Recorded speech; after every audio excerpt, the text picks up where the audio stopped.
Hi, today I'm going to be talking about how the movements of the shoulder and the torso are affected by the movement of the leg and some ways that you can stabilize that shoulder when that leg does move. So a really common movement that I see when the leg comes up to the side, whether it's just a slower lift or it's more of a grand battement lift, is a dropping of that shoulder. So to show it from the side, it would look a little like this.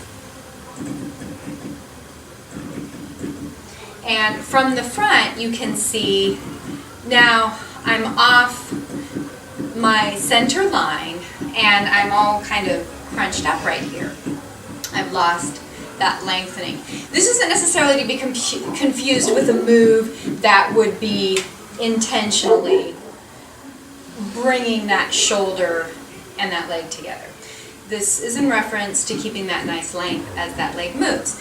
So one of the things to combat that from happening is to really fire up the muscles of the upper back, especially these lats, so that when we have them nice and set, that leg lifts up, we can keep control. And I'm showing it with that bent leg that's a little less strain. It's a good way to test it out. You don't have as much of the weight of the leg to deal with.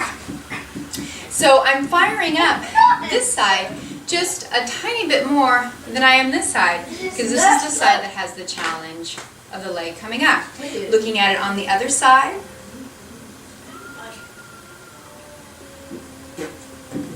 now you won't necessarily always be doing movements where that leg is coming up high.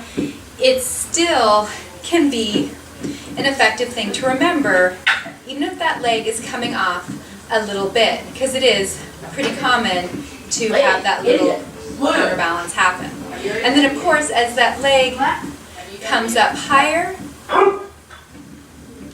we've got that arm set. From the side, it would look like this.